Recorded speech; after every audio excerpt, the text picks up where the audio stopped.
Bonjour à tous, ici Elsa Et Simon, et on fait des capsules vidéo pour les psychologues, les parents et les gamers sur la consommation de jeux vidéo. On est là pour répondre à vos questions. N'hésitez pas à les laisser en commentaire.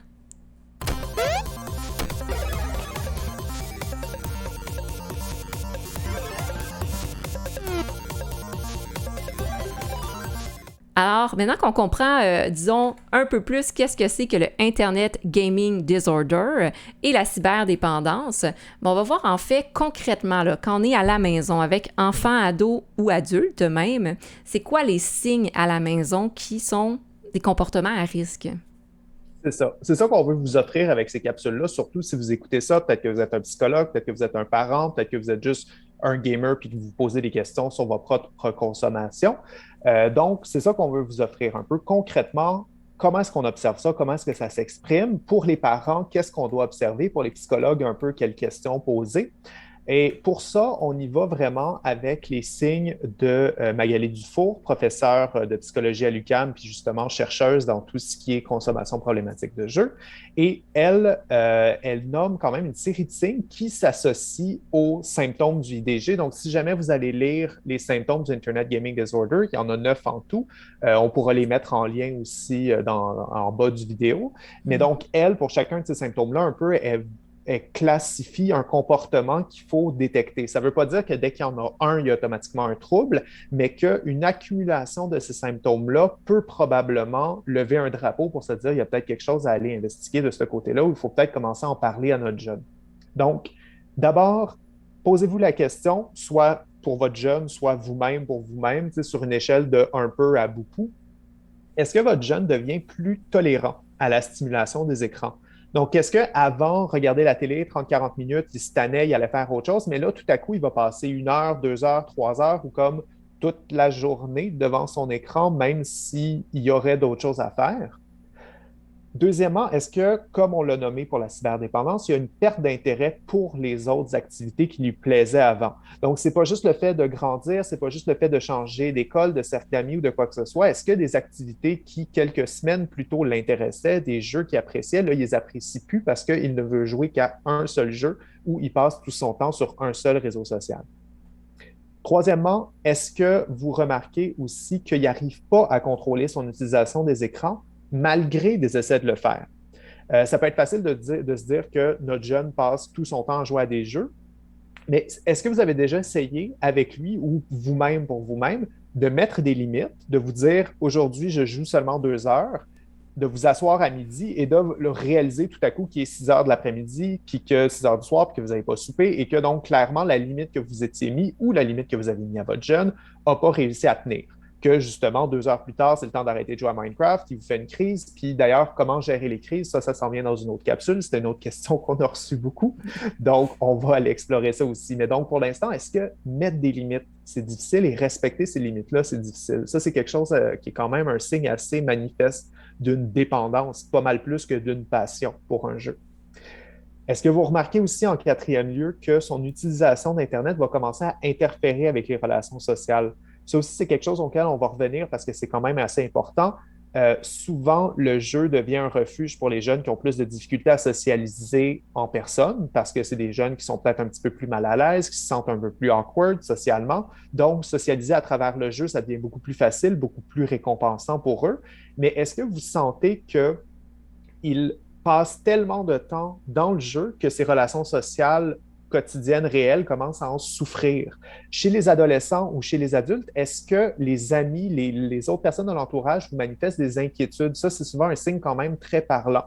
Parce que beaucoup d'entre nous, on joue, on voit nos amis à travers l'écran, on va aller jouer à des jeux ensemble. Ça, c'est parfaitement healthy. C'est une pratique qui n'est pas fondamentalement mauvaise, mais de remarquer qu'on ne parle qu'avec nos amis à travers le jeu et que ça fait longtemps qu'on n'a pas vu un ami en dehors que dans Among Us ou en dehors que dans Fortnite, ça peut commencer à nous lever des questions ou à nous faire nous poser des questions par rapport à ça. Évidemment, hors pandémie, là, c'est sûr, quand on est coincé dans notre appart, ça vient toujours avec ça.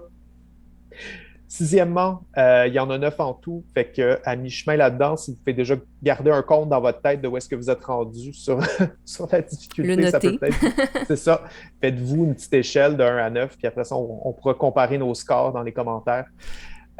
Est-ce que quand la personne n'est pas devant un écran, quand votre jeune n'est pas devant un écran, il est en train de penser sans cesse au prochain moment où il va pouvoir revenir dessus? Ça, c'est quand même très important. C'est un signe souvent notable de est-ce que toutes les activités ont un timer pour le moment où il va pouvoir retourner à son jeu? Tout est calculé en fonction du temps passé pour permettre le retour au jeu. Ça, c'est quand même très important. Puis justement, par rapport à ça, le septième critère qui nomme, est-ce qu'il commence, il ou elle, commence à mentir par rapport à son consommation de jeu? Est-ce que vous l'auriez déjà surpris à jouer à des jeux passés l'heure du coucher, si c'est un enfant? Est-ce que vous auriez déjà remarqué que votre proche commence à mentir un peu sur sa consommation de jeu ou le sous-jouer un petit peu la quantité de temps passé à des jeux, dire que probablement que c'était 1 heure alors que c'était pas mal toute l'après-midi? Ce genre de comportement-là, très typique de l'addiction, très typique des différentes dépendances comportementales, aux jeux d'argent, aux jeux de hasard ou à différentes substances, va souvent apparaître aussi pour l'Internet Gaming Disorder. Euh, et finalement, euh, est-ce que la consommation crée des problèmes familiaux? Donc, est-ce que ça devient un sujet de tension à la maison? Est-ce que vous êtes encore capable d'aborder la consommation du jeu, le temps passé à jouer à des jeux, sans que ça devienne un conflit?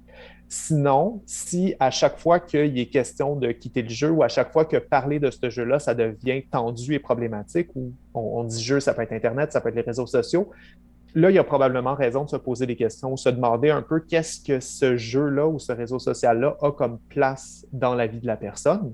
Mm. Je disais finalement, mais après ça, le dernier critère, le neuvième, c'est un peu notre critère phare qu'on vous redit 3, 4 fois, mais c'est aussi parce que c'est le plus important, c'est que ça entraîne un trouble significatif et donc ça entraîne des conséquences graves s'il est à l'école, comme par exemple des échecs scolaires, s'il est au travail, comme de l'absentéisme, comme un risque de perdre son travail ou quoi que ce soit. Donc, ça entraîne des conséquences graves sur la vie. C'est les 9 critères de Magali Dufour pour observer un petit peu qu'est-ce qui se passe à la maison. Puis c'est vraiment centré sur 3 grandes sphères. Donc la sphère sociale, est-ce que la vie sociale souffre à cause de la consommation de jeux? La sphère professionnelle, est-ce que l'école ou le travail souffre à cause de la consommation de jeux? Et finalement, la sphère de santé, est-ce que la santé sociale souffre, santé physique souffre à cause de la consommation de jeux? Donc, est-ce que l'alimentation, est-ce que le sommeil commence à prendre le bord pour favoriser le temps de jeu? Ça aussi, on va y revenir pour une prochaine capsule, mais nous, c'est ça dans nos recherches, toi et moi, on l'a vu, Elsa, que la dette de temps, c'est l'un des éléments les plus fondamentaux de ce trouble-là. Donc, dès que le temps qui devrait être mis à quelque chose d'autre est mis dans le jeu, c'est peut-être un peu le critère le plus important à se rappeler. Pensez-y, pensez à quelque chose de plus problématique au moment où on parle d'hypothéquer le temps des activités importantes pour augmenter le temps de jeu à la place. Fait que c'est ça. Très Puis, intéressant. voilà. Puis je me promenais beaucoup entre garçons et filles parce que justement, une question qu'on a eue aussi puis qui est importante à aborder, c'est est-ce qu'il y a des différences entre les garçons et les filles sur le Internet Gaming Disorder ou sur la consommation problématique et la cyberdépendance? Ah ah!